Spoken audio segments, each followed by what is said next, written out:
ಓಂ ಅಜ್ಞಾನತಿಮಿರಾಂಧಸ್ಯ ಜ್ಞಾನಾಂಜನಶಲಾಕಯಾ ಚಕ್ಷುರುನ್ಮಿಲಿತಂ ಯೇನ ತಸ್ಮೈ ಶ್ರೀ ಗುರುವೇ ನಮಃ. ನಮೋ ಓಂ ವಿಷ್ಣುಪಾದಾಯ ಕೃಷ್ಣಪ್ರೇಷ್ಠಾಯ ಭೂತಲೇ ಶ್ರೀಮತೆ ಭಕ್ತಿ ವೇದಾಂತ ಸ್ವಾಮಿನಿತಿ ನಾಮಿನೇ. ನಮಸ್ತೆ ಸರಸ್ವತಿ ದೇವೆ ಗೌರವಾಣಿ ಪ್ರಚಾರಿಣಿ ನಿರ್ವಿಶೇಷ ಶೂನ್ಯವಾದಿ ಪಾಶ್ಚಾತ್ಯ ದೇಶತಾರಿಣಿ. जय श्री कृष्ण चैतन्य प्रभु नित्यानंद श्री अद्वैत गदाधरा श्रीवासादि गौरभक्तवृंद. हरे कृष्ण कृष्ण कृष्ण हरे हरे, हरे राम राम राम हरे हरे. हरे कृष्ण. एल्लरिगू आत्मीय स्वागत. भगवद्गीता यथारूप अध्याय 9 श्लोक 14. सततं कीर्तयन्तो मां यतन्तश्च दृढव्रता नमस्यन्तश्च मां भक्त्या नित्ययुक्ता उपासते. ಅನುವಾದ: ಸದಾ ನನ್ನ ಕೀರ್ತನೆಯನ್ನು ಮಾಡುತ್ತಾ ದೃಢ ಸಂಕಲ್ಪದಿಂದ ಪ್ರಯತ್ನವನ್ನು ಮಾಡುತ್ತಾ ನನಗೆ ನಮಸ್ಕಾರವನ್ನು ಮಾಡುತ್ತಾ ಈ ಮಹಾತ್ಮರು ಸತತವಾಗಿ ಭಕ್ತಿಯಿಂದ ನನ್ನನ್ನು ಪೂಜಿಸುತ್ತಾರೆ. ಭಾವಾರ್ಥ: ಸಾಮಾನ್ಯ ಮನುಷ್ಯನಿಗೆ ರಬ್ಬರ್ ಸ್ಟ್ಯಾಂಪನ್ನು ಒತ್ತಿ ಮಹಾತ್ಮನ ಉತ್ಪಾದನೆ ಮಾಡಲು ಸಾಧ್ಯವಿಲ್ಲ. ಅವನ ಲಕ್ಷಣಗಳನ್ನು ಇಲ್ಲಿ ವರ್ಣಿಸಿದೆ. ಮಹಾತ್ಮನು ದೇವೋತ್ತಮ ಪುರುಷನಾದ ಪರಮಪ್ರಭು ಕೃಷ್ಣನ ಕೀರ್ತನೆಯಲ್ಲಿ ಸದಾ ನಿರತನಾಗಿರುತ್ತಾನೆ. ಅವನಿಗೆ ಬೇರೆ ಕೆಲಸವೇ ಇಲ್ಲ. ಅವನು ಸದಾ ದೇವರನ್ನು ಸ್ತುತಿಸುವುದರಲ್ಲಿಯೇ ನಿರತನು. ಬೇರೆ ಮಾತುಗಳಲ್ಲಿ ಹೇಳುವುದಾದರೆ ಆತನು ನಿರಾಕಾರವಾದಿಯಲ್ಲ. ಕೀರ್ತನೆಯ ಪ್ರಶ್ನೆ ಇರುವಾಗ ಪರಮಪ್ರಭುವನ್ನು ಕೀರ್ತಿಸಬೇಕು. ಅವನ ಪವಿತ್ರ ನಾಮವನ್ನು, ನಿತ್ಯ ರೂಪವನ್ನು, ದಿವ್ಯ ಗುಣಗಳನ್ನು, ಅಸಾಧಾರಣ ಲೀಲೆಗಳನ್ನು ಹೊಗಳಬೇಕು. ಇವೆಲ್ಲವನ್ನು ಸ್ತುತಿಸಬೇಕು. ಆದುದರಿಂದ ಮಹಾತ್ಮನಾದವನಿಗೆ ದೇವೋತ್ತಮ ಪರಮ ಪುರುಷನಲ್ಲಿ ಆಸಕ್ತಿ. ಇಲ್ಲಿ ಈ ಶ್ಲೋಕದಲ್ಲಿ ಕೂಡ ಇದು 13ನೇ ಶ್ಲೋಕದ ಮುಂದುವರಿದ ಭಾಗ ಅಂತ ನಾವು ತಿಳ್ಕೊಬಹುದು. ಯಾಕಂದ್ರೆ ಮಹಾತ್ಮನ ಕೆಲಸ ಏನು ಅನ್ನೋದನ್ನ ಈ ಶ್ಲೋಕ ವರ್ಣನೆ ಮಾಡುತ್ತೆ. ಅದರಲ್ಲೂ ಮುಖ್ಯವಾಗಿ ಸತತಂ ಕೀರ್ತಯಂತ ಅಂದ್ರೆ ಯಾವಾಗಲೂ ಯಾರು ಭಗವಂತನನ್ನ ಕೀರ್ತನೆ ಮಾಡ್ತಾ ಇರ್ತಾರೆ, ಅದರಲ್ಲೂ ದೃಢ ಸಂಕಲ್ಪದಿಂದ ಯಾರು ಪ್ರಯತ್ನ ಮಾಡ್ತಾ ಇರ್ತಾರೆ, ನಮಸ್ಕಾರ ಮಾಡ್ತಾ ಮಹಾತ್ಮರು ಸತತವಾಗಿ ಭಕ್ತಿಯಿಂದ ನನ್ನನ್ನು ಪೂಜೆ ಮಾಡ್ತಾ ಇರ್ತಾರೆ ಅಂತ ಇಲ್ಲಿ ಭಗವಂತ ಹೇಳ್ತಾ ಇದ್ದಾನೆ. ಅಂದ್ರೆ ಮಹಾತ್ಮನ ಲಕ್ಷಣಗಳೇನು ಅಂತ ಇಂದಿನ ಅಧ್ಯಾಯದಲ್ಲಿ ಇಂದಿನ ಶ್ಲೋಕದಲ್ಲಿ ನಾವು ನೋಡಿದ್ವಿ. ಅದರಲ್ಲೂ ಅವರು ಆ ಆಧ್ಯಾತ್ಮಿಕ ಅಂದ್ರೆ ದೈವಿ ಪ್ರಕೃತಿ ಆಶ್ರಯದಲ್ಲಿ ಇರ್ತಾರೆ. ಅವರು ಏನನ್ನ ಮಾಡ್ತಾ ಇರ್ತಾರೆ ಅಂದ್ರೆ ಸತತಂ ಕೀರ್ತಯಂತು ಅಂದ್ರೆ 24/7 ಅಂತ ನಾವೇನು ಹೇಳ್ತೀವಿ, 24 ಗಂಟೆಗಳ ಕಾಲ ಅವರು ಭಗವಂತನನ್ನ ಕೀರ್ತನೆ ಮಾಡೋದ್ರಲ್ಲಿ ತಲ್ಲೀನರಾಗಿರ್ತಾರೆ. ಅವ್ರ ಬಾಯಲ್ಲಿ ಯಾವಾಗಲೂ ಹರೇ ಕೃಷ್ಣ ಕೃಷ್ಣ ಕೃಷ್ಣ ಹರೇ ಹರೇ, ಹರೇ ರಾಮ ರಾಮ ರಾಮ ಹರೇ ಹರೇ. ಒಂದು ಕೀರ್ತನೆ ಮಾಡ್ತಾ ಇರ್ತಾರೆ, ಇಲ್ಲದೇ ಇದ್ರೆ ಭಗವಂತನ ಕತೆ ಕೇಳ್ತಾ ಇರ್ತಾರೆ ಅಥವಾ ಕಥೆಯನ್ನು ಹೇಳ್ತಾ ಇರ್ತಾರೆ. ಈ ರೀತಿಯಲ್ಲಿ ಅವರು ಯಾವಾಗಲೂ ಭಗವಂತನನ್ನು ಸ್ತುತಿಸೋದ್ರಲ್ಲಿ, ಅದರಲ್ಲೂ ಮುಖ್ಯವಾಗಿ ಆ ಮಹಾತ್ಮರು ಯಾವ ರೀತಿ ಭಗವಂತನನ್ನು ಆರಾಧನೆ ಮಾಡ್ತಾ ಇರ್ತಾರೆ ಅಂದರೆ ಅವರಿಗೆ ಬೇರೆ ಕೆಲಸನೇ ಇಲ್ಲ. ಬೇರೆ ಕೆಲಸ ಇಲ್ಲ ಅಂದರೆ ಜೀವಿಯ ಸಹಜ ರೂಪ ಏನಪ್ಪ ಅಂದರೆ, ಆತ್ಮದ ಕೆಲಸ ಏನಪ್ಪ ಅಂದರೆ ಪರಮಾತ್ಮನನ್ನು ಸೇವೆ ಮಾಡೋದು.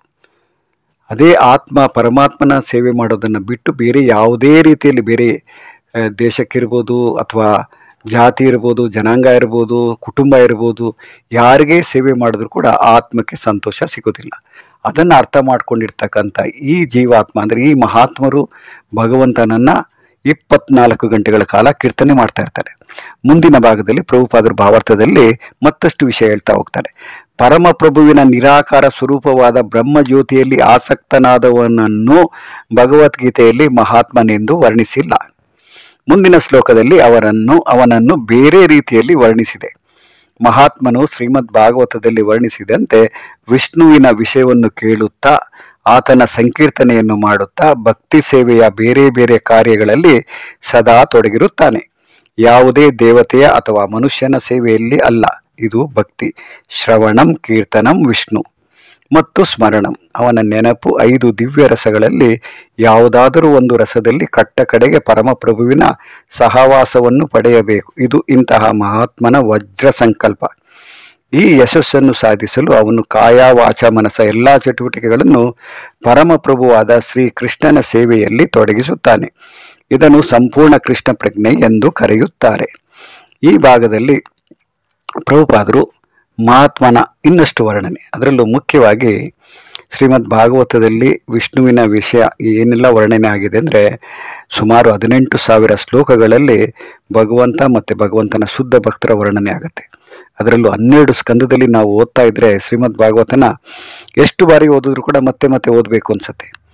ಆ ರೀತಿ ಭಗವಂತನ ಲೀಲೆಗಳಾಗಲಿ, ಭಗವಂತನ ಕಾರ್ಯಚಟುವಟಿಕೆಗಳಾಗಲಿ, ಭಗವಂತನ ಏನೆಲ್ಲ ಲೀಲೆಗಳನ್ನು ಮಾಡಿದ್ದಾನೆ, ಅದರಲ್ಲೂ ಈ ಲೋಕದಲ್ಲಿ, ಅದರಲ್ಲೂ ಭಾರತ ಭೂಮಿಯಲ್ಲಂತೂ ಭಗವಂತ ಏನೆಲ್ಲ ಎಷ್ಟು ಜಾಗದಲ್ಲಿ ಎಷ್ಟೊಂದು ರೀತಿಯಲ್ಲಿ ನಮಗೆ ಆತನ ಲೀಲೆಗಳನ್ನು ನೋಡೋ ಅವಕಾಶ. ಅಂದರೆ ಈಗ ನಾವು ಬೃಂದಾವನಕ್ಕೆ ಹೋಗ್ತೀವಿ ಅಥವಾ ಮಥುರಾಗೆ ಹೋಗ್ತೀವಿ ಅಥವಾ ದ್ವಾರಕಾಗೆ ಹೋಗ್ತೀವಿ, ಅಲ್ಲೆಲ್ಲ ನಾವು ಭಗವಂತ ಆಟ ಆಡಿದ ಸ್ಥಳ, ಭಗವಂತ ಗೋವರ್ಧನಗಿರಿಯನ್ನು ಧಾರಣೆ ಮಾಡಿರ್ತಕ್ಕಂಥ ಜಾಗ, ನಂತರ ಬಾಲ್ಯ ಲೀಲೆಗಳು ಯಾವ ರೀತಿ ಇತ್ತು, ಎಷ್ಟು ಮಧುರವಾಗಿತ್ತು, ಇದನ್ನೆಲ್ಲ ನಮಗೆ ನೋಡೋದಕ್ಕೆ ಅಥವಾ ಸ್ಮರಣೆ ಮಾಡ್ಕೊಳ್ಳೋದಕ್ಕೆ ಒಂದು ಅವಕಾಶ ಸಿಗತ್ತೆ. ಅದನ್ನು ಇಲ್ಲಿ ಈ ಭಾಗದಲ್ಲಿ, ಅದರಲ್ಲೂ ಮುಖ್ಯವಾಗಿ ಕಾಯ ವಾಚ ಮನಸ್ಸ ಅಂತ ಏನು ಹೇಳ್ತಾ ಇದ್ದಾರೆ ಇಲ್ಲಿ ಪ್ರಭುಪಾದರು, ಪರಮಪ್ರಭು ಕೃಷ್ಣನ ಸೇವೆಯಲ್ಲಿ ತಮ್ಮನ್ನು ತಾವೇ ತೋರಿಸ್ಕೊಂಡಿರ್ತಾರೆ. ಅಂಥವರು ನಿಜವಾದ ಮಹಾತ್ಮರು. ಸಾಮಾನ್ಯವಾಗಿ ಕೆಲವರು ಪುಣ್ಯ ಕಾರ್ಯಗಳನ್ನು ಮಾಡಿರ್ತಕ್ಕಂಥ ವ್ಯಕ್ತಿಗಳಿಗೆ ಮಹಾತ್ಮ ಅಂತ ಏನೆಲ್ಲ ನಾವು ವರ್ಣನೆ ಮಾಡ್ತೀವಿ. ಆದರೆ ನಿಜವಾದ ಮಹಾ ಆತ್ಮ ಅಂದರೆ, ಆತ್ಮ ಅಂತ ನಾವೇನು ಹೇಳ್ತೀವಿ, ಮಹಾ ಆತ್ಮ ಅಂದರೆ ಆ ಮಹಾ ಆತ್ಮ ವ್ಯಕ್ತಿತ್ವ ಇರ್ತಕ್ಕಂಥವರು ಭಗವಂತನನ್ನು ಯಾವ ರೀತಿ ಆರಾಧನೆ ಮಾಡಬೇಕು ಅಂತ ತಿಳ್ಕೊಂಡಿರ್ತಾರೆ. ಅವರು ನಿಜವಾದ ಮಹಾತ್ಮರು. ನಂತರ ಮುಂದಿನ ಭಾಗದಲ್ಲಿ ಭಕ್ತಿ ಸೇವೆಯಲ್ಲಿ ಕೆಲವು ನಿರ್ಧಾರಿತ ಚಟುವಟಿಕೆಗಳಿವೆ. ಉದಾಹರಣೆಗೆ ಏಕಾದಶಿಯ ದಿವಸ ಮತ್ತು ಪ್ರಭುವಿನ ಅವತಾರದ ದಿವಸ ಉಪವಾಸ ಮಾಡುವುದು, ದಿವ್ಯ ಜಗತ್ತಿನಲ್ಲಿ ದೇವೋತ್ತಮ ಪರಮಪುರುಷನ ಸಹವಾಸಕ್ಕೆ ಪ್ರವೇಶ ಪಡೆಯಲು ಆಸಕ್ತರಾದವರಿಗೆಲ್ಲ ಮಹಾ ಆಚಾರ್ಯರು ಈ ವಿಧಿ ನಿಯಮಗಳನ್ನು ಕೊಟ್ಟಿದ್ದಾರೆ. ಮಹಾತ್ಮರು ಎಲ್ಲ ವಿಧಿ ನಿಯಮಗಳನ್ನು ಕಟ್ಟುನಿಟ್ಟಾಗಿ ಪಾಲಿಸುತ್ತಾರೆ. ಆದುದರಿಂದ ಅವರು ಅಪೇಕ್ಷಿತ ಫಲವನ್ನು ನಿಶ್ಚಯವಾಗಿಯೂ ಸಾಧಿಸುವರು. ಅದರಲ್ಲೂ ಮುಖ್ಯವಾಗಿ ಈ ಭಾಗದಲ್ಲಿ ಏಕಾದಶಿ ವ್ರತದ ಬಗ್ಗೆ ವರ್ಣನೆ ಮಾಡಿದ್ದಾರೆ. ಅಂದರೆ ಮಹಾತ್ಮರು ಏನು ಮಾಡ್ತಾ ಇರ್ತಾರೆ ಅಂದರೆ, ಪ್ರಭುವಿನ ಅವತಾರ ದಿವಸ ಅಂದರೆ ಜನ್ಮಾಷ್ಟಮಿ ಇರ್ಬೋದು, ಆ ದಿವಸ ಭಗವಂತ ರಾತ್ರಿ 12 ಗಂಟೆಗೆ ಏನು ಜನ್ಮ ತಾಳ್ತಾನೆ ಅಂತ ಜನಸಾಮಾನ್ಯರು ತಿಳ್ಕೊಂಡಿರ್ತಾರೆ. ಆದರೆ ಭಗವಂತನಿಗೆ ಹುಟ್ಟು ಇಲ್ಲ, ಸಾವು ಇಲ್ಲ, ಆತ ಅನಾದಿ ಅಂತ ನಾವು ಬ್ರಹ್ಮ ಸಂಹಿತೆಯಿಂದ ತಿಳ್ಕೊಂಡಿದ್ವಿ. ಆದರೂ ಕೂಡ ಭಗವಂತನ ಅವತಾರ ದಿನದಲ್ಲಿ ನಾವೇನು ಮಾಡ್ತೀವಿ ಅಂದರೆ, ಭಗವಂತನ ಜನ್ಮಾಷ್ಟಮಿಯನ್ನು ನಾವು ಆಚರಣೆ ಮಾಡ್ತೀವಿ ಪ್ರತಿ ವರ್ಷ. ಆ ಜನ್ಮಾಷ್ಟಮಿಯ ದಿನದಂದು ನಾವೇನು ಮಾಡ್ತೀವಿ ಅಂದರೆ, ರಾತ್ರಿ 12 ಗಂಟೆವರೆಗೂ ನಾವು ಉಪವಾಸ ಮಾಡ್ತೀವಿ. ಅದೇ ರೀತಿ ಏಕಾದಶಿ ದಿವಸ ಅಂದರೆ ಪ್ರತಿ 15 ದಿವಸಕ್ಕೆ ಒಂದು ಸಾರಿ ನಾವು ಉಪವಾಸ ವ್ರತವನ್ನು ನಾವು ಪಾಲನೆ ಮಾಡ್ತೀವಿ. ಅದ್ರ ಕಾರಣ ಸಾಕಷ್ಟು ಇದೆ. ಯಾತಕ್ಕೆ ನಾವು ಏಕಾದಶಿ ವ್ರತ ಮಾಡಬೇಕು, ಭಗವಂತ ಅವತಾರ ಮಾಡಿದ ದಿವಸ ಯಾತಕ್ಕೆ ಉಪವಾಸ ಮಾಡಬೇಕು, ಅದೆಲ್ಲ ನಮಗೆ ಶಾಸ್ತ್ರದಲ್ಲಿ ಆಚಾರ್ಯರು ಸಾಕಷ್ಟು ವರ್ಣನೆಯನ್ನು ಮಾಡಿದ್ದಾರೆ. ಅದರಲ್ಲೂ ನಮಗೆ ಮುಖ್ಯವಾಗಿ ಇಲ್ಲಿ ಪ್ರಭುಪಾದರಲ್ಲಿ ಹಿಡಿದು ದೇವೋತ್ತಮ ಪರಮ ಪುರುಷನ ಸಹವಾಸಕ್ಕೆ ಪ್ರವೇಶ ಪಡೆಯಲು ಆಸಕ್ತರಾದವರಿಗೆಲ್ಲ ಮಹಾ ಆಚಾರ್ಯರು ಈ ವಿಧಿ ನಿಯಮಗಳನ್ನು ಕೊಟ್ಟಿದ್ದಾರೆ ಅಂತ ಹೇಳಿದ್ದಾರೆ. ಆಚಾರ್ಯರು ನಾವು ಏನೇ ವಿಧಿ ನಿಯಮ ಕೊಟ್ಟಿದ್ರು ಕೂಡ ಅದು ನಮ್ಮ ಅನುಕೂಲಕ್ಕೆ, ನಮ್ಮ ಒಳ್ಳೆಯದಕ್ಕೆ ಅಂತ ನಾವು ಅರ್ಥ ಮಾಡಿಕೊಂಡಾಗ ನಾವು ಕೂಡ ಏಕಾದಶಿ ವ್ರತನ ಪಾಲನೆ ಮಾಡೋದ್ರಲ್ಲಿ ನಾವು ತಲ್ಲೀನರಾಗ್ಬೋದು. ಅದರಿಂದ ಉಪಯೋಗ ಏನು ಅನ್ನೋದನ್ನು ಕೊಟ್ಟಿದ್ದಾರೆ. ಆದ್ದರಿಂದ ಏಕಾದಶಿ ವ್ರತ ಇರ್ಬೋದು, ಭಗವಂತನ ಜನ್ಮಾಷ್ಟಮಿ ದಿನ ಇರ್ಬೋದು, ಅಥವಾ ರಾಮನ ಅವತಾರ ದಿನ ಇರ್ಬೋದು, ನರಸಿಂಹನ ಅವತಾರ ಇರ್ಬೋದು, ಏನೆಲ್ಲ ವಾಮನ ಅವತಾರ, ಏನೇನು ಭಗವಂತ ಎಷ್ಟು ಅವತಾರಗಳು ತಾಳಿದ್ದಾನೆ, ಆ ಅವತಾರ ದಿನಗಳೆಲ್ಲ ನಾವು ಏನಪ್ಪ ಮಾಡ್ತೀವಿ ಅಂದರೆ ಉಪವಾಸ ಮಾಡ್ತೀವಿ. ನಂತರ ಆಹಾರನ ತಗೊಳ್ತೀವಿ. ಅದು ಯಾತಕ್ಕೆ ಅನ್ನೋದು ನಮಗೆ ಇಲ್ಲಿ, ಅದರಲ್ಲೂ ಮುಖ್ಯವಾಗಿ ಭಗವಂತನ ಲೋಕಕ್ಕೆ ಪ್ರವೇಶ ಮಾಡ್ಕೊಳ್ಳೋದಕ್ಕೆ ನಮಗೆ ಎಲ್ಲ ರೀತಿಯ ಅನುಕೂಲ ಆಗತ್ತೆ. ಅದರಲ್ಲಿ ಆ ಕಾರಣಕ್ಕೆ ನಾವು ಅಪೇಕ್ಷಿತ ಫಲವನ್ನು ನಿಶ್ಚಯವಾಗಿ ನಾವು ಪಡಿಬೋದು ಅನ್ನೋದನ್ನು ಹೇಳಿದ್ದಾರೆ.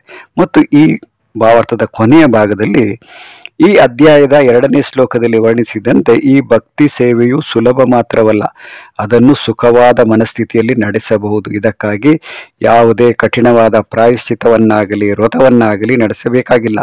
ವ್ಯಕ್ತಿಯು ಒಬ್ಬ ತಜ್ಞ ಗುರುವಿನ ಮಾರ್ಗದರ್ಶನದಲ್ಲಿ ಈ ಭಕ್ತಿ ಸೇವೆಯಲ್ಲಿ ಬಾಳಬಹುದು. ಗೃಹಸ್ಥನಾಗಿ ಅಥವಾ ಸನ್ಯಾಸಿಯಾಗಿ ಅಥವಾ ಬ್ರಹ್ಮಚಾರಿಯಾಗಿ ಆತನು ಯಾವುದೇ ಸ್ಥಿತಿಯಲ್ಲಾದರೂ ಮತ್ತು ಜಗತ್ತಿನಲ್ಲಿ ಎಲ್ಲಾದರೂ ದೇವೋತ್ತಮ ಪರಮಪುರುಷನ ಈ ಭಕ್ತಿ ಸೇವೆಯನ್ನು ಮಾಡಬಹುದು ಮತ್ತು ಹೀಗೆ ವಾಸ್ತವವಾಗಿ ಮಹಾತ್ಮನಾಗಬಹುದು. ಇಲ್ಲಿಗೆ ಮುಕ್ತಾಯ ಆಗತ್ತೆ ಭಾವಾರ್ಥ. ಅದರಲ್ಲೂ ಮುಖ್ಯವಾಗಿ ನಾವು ಮಹಾತ್ಮರಾಗಬೇಕಾದ್ರೆ ಮಾಡಬೇಕಾಗಿರ್ತಕ್ಕಂಥ ಕೆಲಸಗಳನ್ನು ಇಲ್ಲಿ ಸಂಪೂರ್ಣ ವರ್ಣನೆ ಮಾಡಿದ್ದಾರೆ ಅದರಲ್ಲೂ ಪ್ರಭುಪಾದರು. ಅದರಲ್ಲೂ ಮುಖ್ಯವಾಗಿ ಈ ಕೊನೆಯ ಭಾಗದಲ್ಲಿ ನಮಗೆ ಈ ಅಧ್ಯಾಯದ 2ನೇ ಶ್ಲೋಕನ ನಮಗೆ ನೆನಪು ಮಾಡಿಕೊಡ್ತಾ ಇದ್ದಾರೆ. ಸುಸುಖಂ ಕರ್ತುಂ ಅವ್ಯಯಂ ಅಂತ ನಾವು ಏನು ಓದಿದ್ವಿ, ಭಕ್ತಿ ಸೇವೆ ಮಾಡೋದು ಬಹಳ ಸುಲಭ, ಸಂತೋಷಕರವಾಗಿ ನಾವು ಆಚರಣೆ ಮಾಡ್ಬೋದು ಅಂತ ಭಗವಂತ ಹೇಳಿದ್ದಾನೆ. ಆ ರೀತಿ ಇರುವಾಗ ಅದಕ್ಕೆ ಮುಖ್ಯವಾಗಿ ನಾವು ಯಾರ ಆದೇಶನ ನಾವು ಪಾಲನೆ ಮಾಡಬೇಕು ಅನ್ನೋದನ್ನ ಈ ಭಾಗದಲ್ಲಿ ಹೇಳಿದ್ದಾರೆ. ವ್ಯಕ್ತಿಯು ಒಬ್ಬ ತಜ್ಞ ಗುರುವಿನ ಮಾರ್ಗದರ್ಶನದಲ್ಲಿ ಈ ಭಕ್ತಿ ಸೇವೆಯಲ್ಲಿ ಬಾಳಬಹುದು ಅಂತ ವರ್ಣನೆ ಆಗಿದೆ ಇಲ್ಲಿ. ಅಂದ್ರೆ ಆಧ್ಯಾತ್ಮಿಕವಾಗಿ ನಾವು ಭಗವಂತನ ಭಕ್ತಿ ಸೇವೆಯಲ್ಲಿ ಪಾಲ್ಗೊಳ್ಬೇಕಾದ್ರೆ ನಮಗೆ ಆಧ್ಯಾತ್ಮಿಕ ಲೋಕದ ಬಗ್ಗೆ ಆಧ್ಯಾತ್ಮಿಕ ಜ್ಞಾನವನ್ನು ಪಡೆದಿರ್ತಕ್ಕಂಥ ಆಧ್ಯಾತ್ಮಿಕ ಗುರುಗಳ ಸಹವಾಸ ಅತಿ ಮುಖ್ಯವಾದದ್ದು. ಯಾಕಂದ್ರೆ ಭಗವಂತ 4ನೇ ಅಧ್ಯಾಯದಲ್ಲಿ ಹೇಳಿದ್ದ, ತದ್ವಿಧಿ ಪ್ರಣಿಪಾತೇನ ಪರಿಪ್ರಶ್ನೇನ ಸೇವೆಯ ಅಂತ ಏನು ಹೇಳಿದ್ದ. ಗುರುಗಳ ಆಶ್ರಯ ಎಷ್ಟು ಮುಖ್ಯ ಅಂತ. ಅದೇ ರೀತಿ ನಾವು ಮಹಾತ್ಮರ ಆಶ್ರಯ ಪಡಿಬೇಕು. ಯಾರು ಭಗವಂತನ ಪರಿಶುದ್ಧರು, ಶುದ್ಧ ಭಕ್ತರ ಆಶ್ರಯವನ್ನು ಪಡೆದಾಗ ನಾವು ಕೂಡ ಒಂದು ದಿನ ಮಹಾತ್ಮರಾಗುವುದು. ಮಹಾತ್ಮರು ಯಾವ ರೀತಿ ದೈವಿ ಪ್ರಕೃತಿಯ ಆಶ್ರಯ ಪಡೆದಿರ್ತಾರೆ, ಅದರಲ್ಲೂ ಸತತಂ ಕೀರ್ತಯಂತೂ ಯಾವಾಗಲೂ 24 ಗಂಟೆಗಳ ಕಾಲ ಯಾವಾಗಲೂ ಭಗವಂತನ ಕೀರ್ತನೆಯಲ್ಲಿ ತಲ್ಲೀನರಾಗಿರ್ತಾರೆ. ಆ ರೀತಿ ನಾವು ಕೂಡ ಭಗವಂತನನ್ನು ಪ್ರೀತಿಯುತವಾಗಿ ಸೇವೆ ಮಾಡೋದಕ್ಕೆ ನಾವು ಕೂಡ ನಮ್ಮಲ್ಲಿ ಕೂಡ ಆಸಕ್ತಿ ಬರುತ್ತೆ. ಆಸಕ್ತಿ ಬರಬೇಕಾದ್ರೆ ನಾವು ಮಾಡಬೇಕಾಗಿರ್ತಕ್ಕಂಥ ಕೆಲಸ, ಯಾರು ಭಗವಂತನನ್ನ ಆಶ್ರಯ ಪಡೆದಿರ್ತಾರೆ, ಅದರಲ್ಲೂ ಮಹಾತ್ಮರ ಸ್ಥಾನದಲ್ಲಿರ್ತಕ್ಕಂಥ ಭಗವಂತನ ಪರಿಶುದ್ಧ ಭಕ್ತರ ಆಶ್ರಯ ಪಡ್ಕೊಂಡು ಅವರ ಸೇವೆಯಲ್ಲಿ ನಾವು ತಲ್ಲೀನರಾದರೆ, ಅವರ ಉಪದೇಶವನ್ನು ಆಚರಣೆ ಮಾಡೋದಕ್ಕೆ ನಾವು ಪ್ರಯತ್ನ ಮಾಡಿದ್ರೆ, ಈ ಜನ್ಮದಲ್ಲೇ ನಾವು ಕೂಡ ಭಗವಂತನ ದೈವಿ ಪ್ರಕೃತಿಯ ಆಶ್ರಯವನ್ನು ಪಡ್ಕೊಂಡು ಆಧ್ಯಾತ್ಮಿಕ ಲೋಕಕ್ಕೆ ನಾವು ವರ್ಗಾವಣೆ ಮಾಡ್ಕೊಳ್ಳೋದ್ರಲ್ಲಿ ಯಾವುದೇ ರೀತಿ ಸಂದೇಹ ಕೂಡ ಇರೋದಿಲ್ಲ. ಯಾಕಂದರೆ ಇದು ಭಗವಂತನ ವಾಣಿ. ಭಗವಂತ ಏನನ್ನ ಹೇಳ್ತಾ ಇದ್ದಾನೆ, ಅದರಲ್ಲೂ ಮುಖ್ಯವಾಗಿ ಭಗವದ್ಗೀತೆ ಅಂದರೆ ಸಾಂಗ್ ಆಫ್ ಗಾಡ್ ಅಂತ ಏನು ಹೇಳ್ತೀವಿ, ಭಗವದ್ಗೀತೆಯಲ್ಲಿ ಭಗವಂತನ ಹಾಡನ್ನು ನಾವು ಏನು ಕೇಳ್ತಾ ಇದ್ವಿ, ಭಗವಂತನ ಉಪದೇಶನ ನಾವು ಯಾವ ರೀತಿ ಪಾಲನೆ ಮಾಡಬೇಕು ಅಂತ ಭಗವಂತನ ಶುದ್ಧ ಭಕ್ತರಾಗಿರ್ತಕ್ಕಂಥ ಶ್ರೀಲ ಪ್ರಭುಪಾದರು ಯಾವ ರೀತಿ ನಮಗೆ ವರ್ಣನೆ ಮಾಡಿದ್ದಾರೆ. ಇದನ್ನು ನಾವು ಕಾರ್ಯಗತ ಮಾಡಿದ್ರೆ ಇಂದಲ್ಲ ನಾಳೆ, ಅಂದರೆ ಈ ಜನ್ಮ ಸಾಧ್ಯವಾಗಲಿಲ್ಲ ಅಂದರೂ ಕೂಡ ಮುಂದೆ ಯಾವುದಾದ್ರೂ ಒಂದು ಜನ್ಮದಲ್ಲಿ, ಅಂದರೆ ಮುಂದಿನ ಜನ್ಮ ಅಥವಾ 2-3 ಜನ್ಮದಲ್ಲಾದರೂ ನಾವು ಭಗವಂತನ ಲೋಕಕ್ಕೆ ಹೋಗೋದಕ್ಕೆ ಅರ್ಹತೆಯನ್ನು ಪಡ್ಕೊಳ್ತೀವಿ ಅನ್ನೋದನ್ನು ಹೇಳ್ತಾ ಈ ಶ್ಲೋಕಕ್ಕೆ ನಾನು ಇಲ್ಲಿಗೆ ವಿರಾಮ ಕೊಡ್ತೀನಿ. ಹರೇ ಕೃಷ್ಣ.